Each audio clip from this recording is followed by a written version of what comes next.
Hello, welcome to another vlog. I thought I'd talk about Donald Trump today. He's been in office for a few months and it's been a bit of a roller coaster, of course, as might be expected. And so what's the verdict so far? I have to say that if I had been voting in the US election, at the time I would probably not have voted for Clinton. Because I think, like a lot of voters, I wanted some change, and she's got no credibility on that level. Also, I kind of felt she was a bit of a warmonger. However, well, she's been a hawk for decades, but I actually don't think Trump is any better now. Indeed, worse, I suspect. But anyway, we'll get to that in a minute.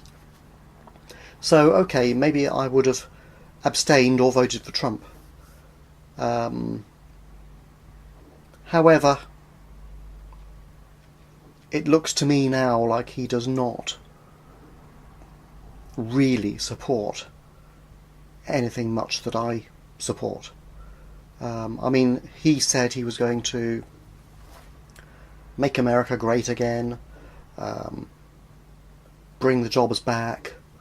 I don't live in America, it doesn't affect me one way or the other directly anyway. Control the immigration, a big one for him. And immigration was a big issue in Brexit over here as well, of course. People are scared of their jobs.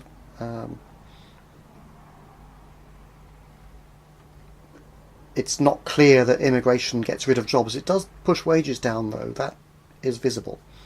But anyway, it looks like Trump isn't actually going to do any of these things that he's promised. He may create a few jobs. By the time his term is over, there may have been a few jobs created, and many more outsourced, because him and his cronies are exactly the sort of people who've been shipping jobs out to the Far East anyway. So he's not likely to reverse that anytime soon, just for pleasing an electorate that can only vote for him twice anyway. Pardon me.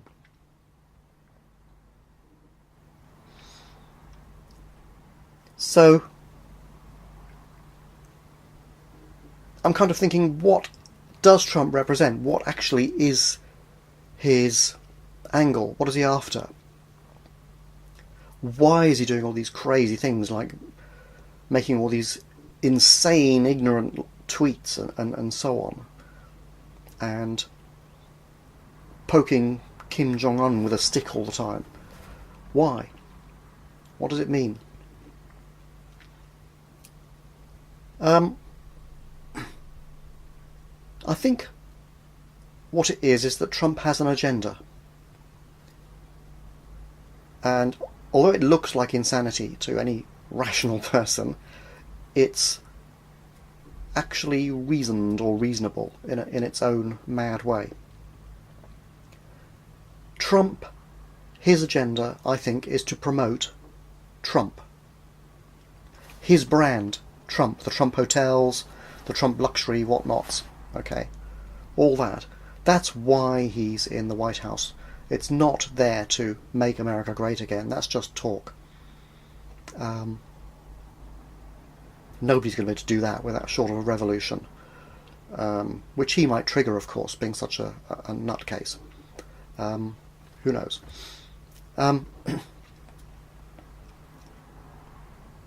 So he's there really to promote the Trump brand, and that's why also, of course, he hasn't divested himself of his businesses. Because his name is Trump, it's kind of hard to divest yourself of yourself. Okay. It could be done business-wise, he could put it in trusts and all the rest of it, but no. Him and his family have not. In fact, he's roped them all into the government, let's face it.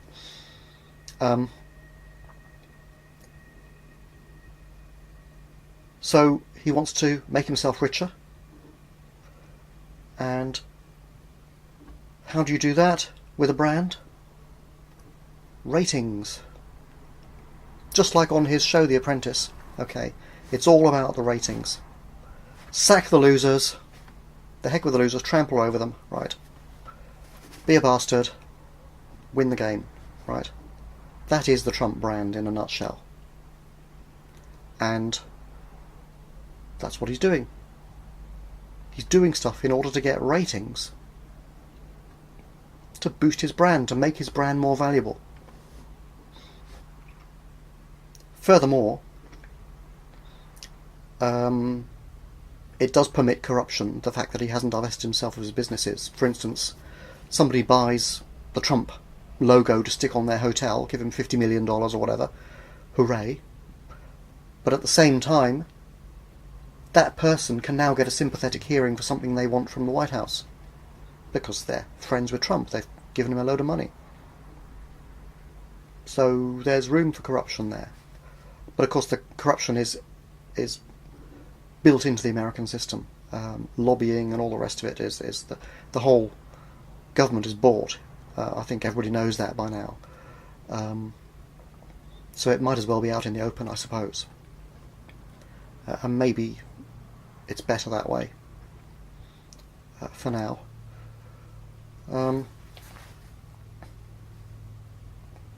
As I say, eventually things might go too far, and maybe the great sleeping giant of the American public will finally have a revolution and return to morally sound government. But we're pretty much near the other extreme at the moment, I think. Which is how things are before they flip, of course. In human society and human nature, things go to one extreme and then they flip. Catastrophe, and it's back to the other. So maybe we're heading for it, and that could be a good thing, that it's happening in such a radical, fast way. So of course the other thing he's after, not just ratings, of course, is money. Making money for him and his cronies. So, like the first few things he does when he comes in, he's talking about cutting the corporation taxes drastically and all the rest of it. To make his pals richer. This isn't going to make workers richer, as he promised. It isn't going to bring jobs to America at all. I mean, the whole system of branding is to own a brand, and you don't do the work. You farm it out to others. You just sell the brand, having got it. Okay, and he does that with his Trump thing, and other people do that. Apple with their products, and other companies. It's all manufactured by anonymous workshops in the Far East somewhere. We have Red Bull drinks and other things over here, racing cars, with their brand on it. They're not actually making anything. They just sell the name. It's peculiar, but it's the logical conclusion of branding, I suppose. And he's promoting his brand, and he's using the government for that purpose, to enrich himself and his cronies. There's nothing moral about it, unless you think that making yourself and your cronies richer is moral, I suppose. It's not necessarily immoral, but there are some seriously immoral aspects to it. For example, I've mentioned the corruption. Another example, will there be a war with North Korea? I can't say definitely there will be, but I can say that it's consistent with the Trump brand for there to be a war. His system of government is to say and do shocking things, to bring shocks to the system. And every time there's a shock, it allows him to push through some law or something like that, or to make some changes, or produce an edict. accordingly. So, if you think about a war with North Korea, the ratings would be through the roof, right? So you can be sure that it won't be fought in secret. There'll be cameras all over the place filming it as our boys murder all those North Koreans. Okay. Most of whom are helpless prisoners of a disgusting regime. But, you know, it doesn't have to be done through war. It could be done through talk and trade and stuff like that, actually, even with a ridiculous government like the North Korean one. However, it seems to me that a war would produce a bigger shock, especially if somebody could be persuaded to use a nuke or two. That would be amazing. Okay, think about it. I would advise you not to live in a target zone. Put it that way. I don't think London's a target zone for North Korea. We're not quite in range. I think the 8,000 kilometres can just about reach the north of Scotland and not quite reach London. So it's San Francisco, I guess. Or Guam or somewhere, right? Although, to be honest, I am quite sceptical of the North Korea's ability with nuclear weapons. However, I do think that a war with North Korea would suit Trump and his cronies really well. Of course, there's loads of profit to be made from a war, especially if it can be extended. And it's good strategically for America because it allows them to stick another country full of bases right up China's behind, not to mention Russia. Okay. Kapow. So I don't see this as a moral move, but I do see it as practical. The other thing Trump and his cronies are doing is arguing that global warming is not true or it's not caused by humans, by our activity, in the face of huge amounts of science which says otherwise. And why do they say that? Because it allows them to carry on treating the Earth as a sewer, exploiting it, and making profits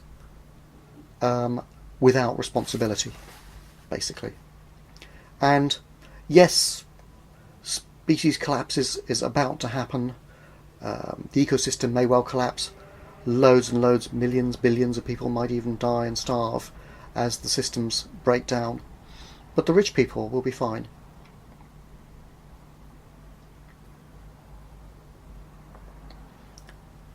So they argue that global warming and the science is bad.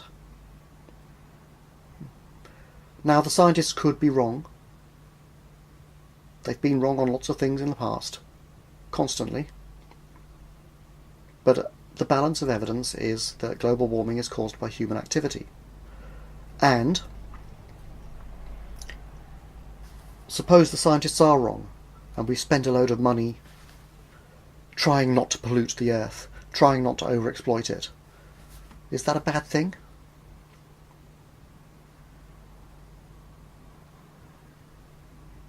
Supposing we have wasted a load of money and not overexploited the Earth anyway. Well, okay. Supposing we don't and the Earth ecosystems do collapse and billions of people die. And wars for resources, like in the Fallout games, actually start to happen between big powers, many of whom are nuclear. Not just some little nonsense in North Korea, but China, Russia, India, America. Big wars. Wouldn't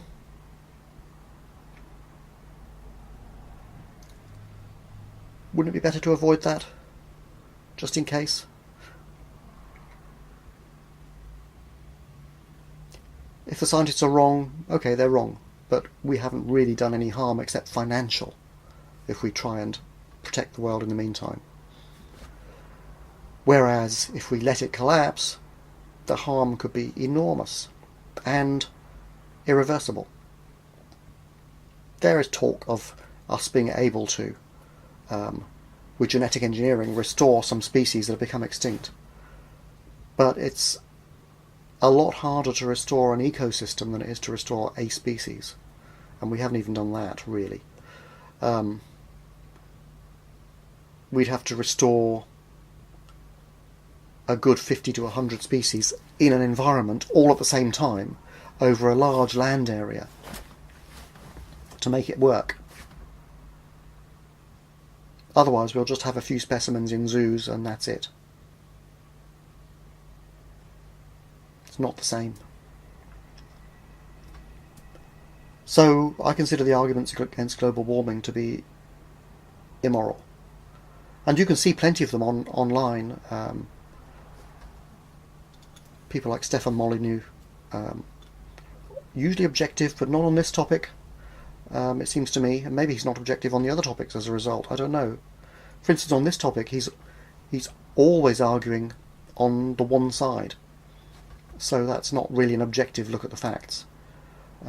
He always says that global warming is not man-made, there are natural cycles and so on. We know all that. But I wonder who's paying him to say that. And others like him. There's plenty out there. Plenty using arguments from people who have been discredited as well. So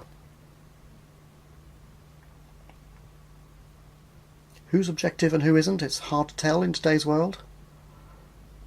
But I think we have to play safe on subjects like this. So, for Trump, global warming, he needs to talk it down because him and his cronies want to make a load of money at our expense, and at everybody's expense, actually. And part of their argument is that the rampant capitalist system of the neocons, which they are examples of, the George Bush's cronies, the Clintons even, Obama did little to stop it. Hillary too, indeed. Of course she's a Clinton. They favour the sort of Milton Friedman style extreme right-wing capitalism, or corporate capitalism as it's become really, where essentially corporations are permitted to do whatever the heck they like to make a profit. That's the basic idea, and the reasoning is that when you make loads of money, it trickles down and enriches the whole community. And that's the argument. And we live in rich countries and we think, well, it looks like it's happening, kind of. So it's tolerated.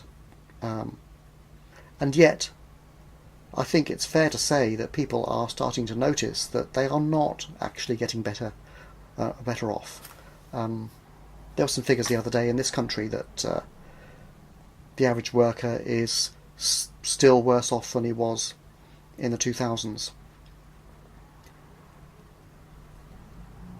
The numbers might have inflated a bit because inflation happens, but the actual absolute values are not better.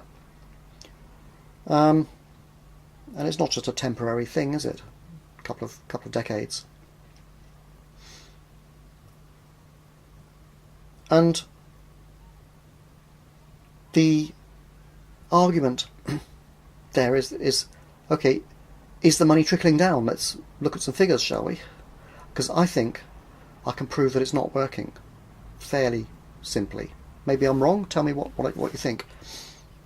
When you look at the numbers, about 50% of the world's population own less than 1% of the world's wealth.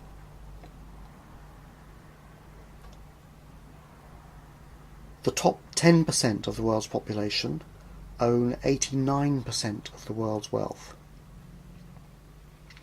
And of those, the top 8 individual men own 50% of the world's wealth. Half of all the world's money is owned by 8 men. Now, it seems to me that if there was any trickle-down at all, such a situation would be physically impossible.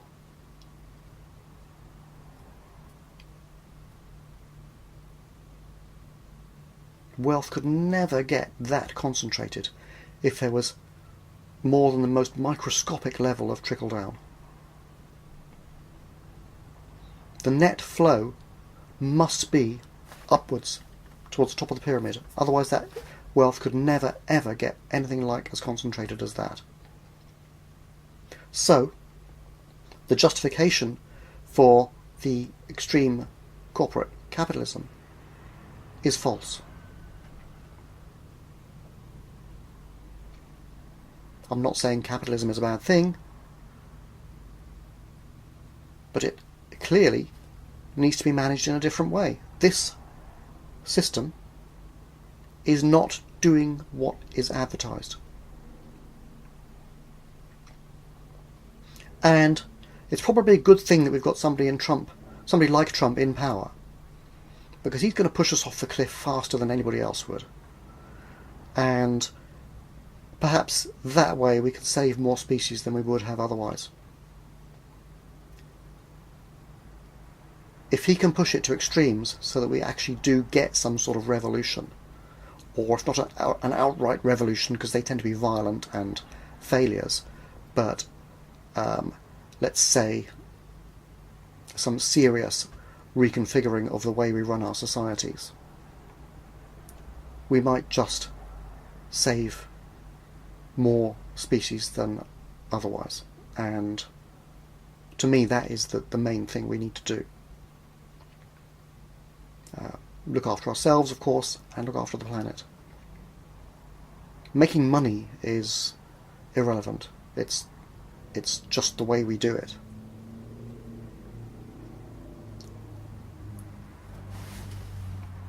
So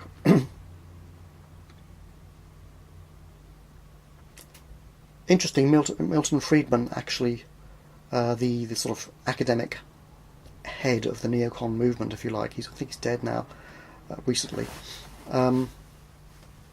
But even he clearly understood that the system doesn't actually work as it stands, and it does just funnel the wealth up to the top, because he proposed helicopter money.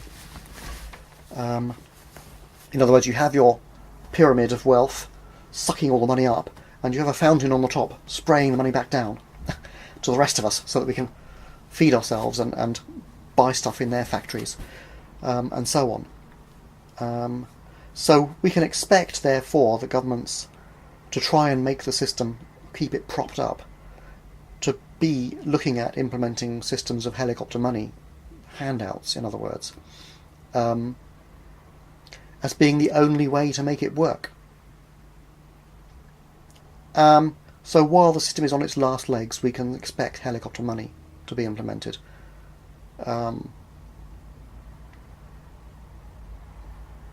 They may give it other names or make you jump through hoops to get it, I don't know. The idea is it should be totally free and just handed out, so that people can spend it, basically. Because the way economics works is a circulation of funds, so because the system as organised is a suction pump rather than a circulation pump, we'll put some artificial circulation in. Now, how you do that, usually, historically, that's been done with socialism, welfare payments and stuff like that, which Trump is against, for now, because he doesn't understand anything, really. And neither do his cronies until they're forced to accept it. It's been done through socialism and welfare payments. It could be done privately, I suppose, with foundations handing out the money and who knows what. It'll be organised somehow. Okay. And if not, there will be revolution, ultimately, because people will not settle for it, especially in the rich countries. So the odds are it will happen, because nobody wants a revolution, and clever people don't let things go that far. And our rulers are clever, I think, in that sort of mendacious way. Have I forgotten anything? Don't think so. Talk about war in North Korea. I remember that Trump did launch the mother of all bombs, didn't he, soon after coming into power? I think that was an early sign of what he's like.